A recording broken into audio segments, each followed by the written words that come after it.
क्या हुआ जब पांडव विभीषण से कर मांगने के लिए गए? क्या विभीषण ने उनको खुशी खुशी कर दे दिया? यह उस समय की बात है जब इंद्रप्रस्थ का निर्माण हुआ और युधिष्ठिर ने अश्वमेध यज्ञ करा। तब अर्जुन, भीम, नकुल, सहदेव चारों दिशाओं में कर वसूल करने के लिए गए और अपने साथ बहुत बड़ी सेना लेकर गए। भीम पश्चिम दिशा की ओर गए, अर्जुन उत्तर दिशा की ओर, नकुल पूर्व दिशा की ओर, सहदेव दक्षिण दिशा की ओर गए। कहा जाता है कि नकुल ने अपने मार्ग में आने वाले अनेक राजाओं को परास्त किया और उनसे कर वसूल किया और उनको उन्हीं के सिंहासन पर बैठा कर धर्म के साथ राज्य करने की सलाह दी और कहा कि जरूरत पड़ने पर तुम सबको धर्म राजनिष्ठ के साथ रहना होगा और कोई मुसीबत आने पर भी हम तुम्हारा साथ देंगे। ऐसा आश्वासन देकर पांडव आगे की ओर चलते हैं और दक्षिण दिशा की ओर समुद्र किनारे पहुंच जाते हैं, परंतु समुद्र के दूसरी ओर लंका तक जाने का रास्ता नहीं था।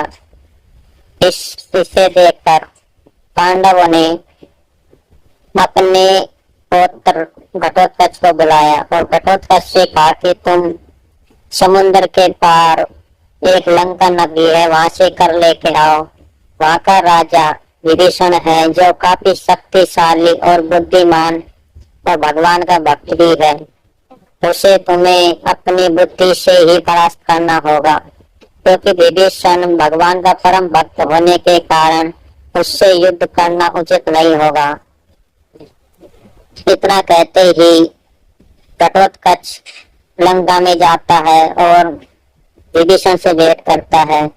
वह निम्रता पूर्वक विभीषण को प्रणाम करता है और कहता है कि हे विभीषण जी, मैं पांडव की ओर से आपसे कर लेने के लिए आया हूँ।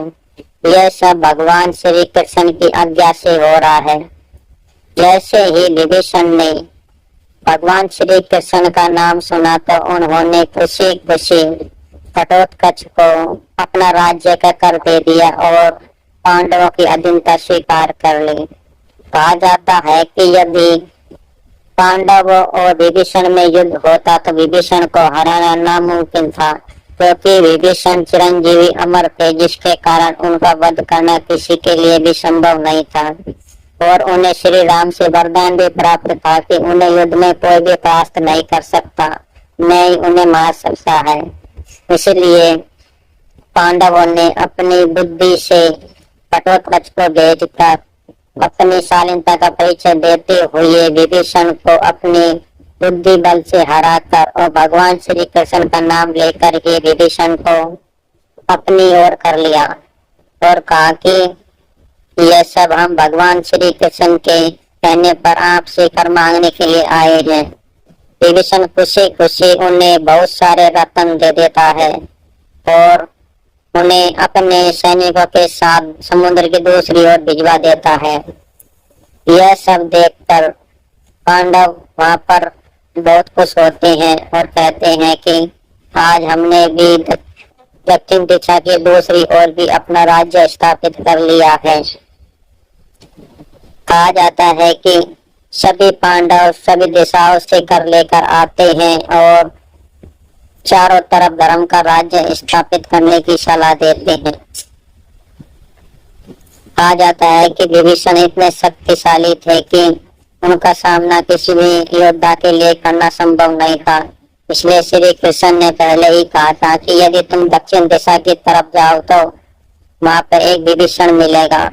उसे तुम्हें बल से नहीं बल्कि अपने निम्र स्वभाव से ही परास्त करना होगा, क्योंकि उससे बल और शक्ति में कोई परास्त नहीं कर सकता, क्योंकि उसके ऊपर भगवान श्री राम की असीम कृपा है। ऐसा ही पांडवों ने किया और विभीषण को अपनी ओर समर्थन के लिए खड़ा किया। यदि आप इससे सहमत हैं और आपको कोई अन्य जानकारी हो तो कमेंट में अपनी राय अवश्य बताएं और कमेंट में जय श्री कृष्णा ना भूलें।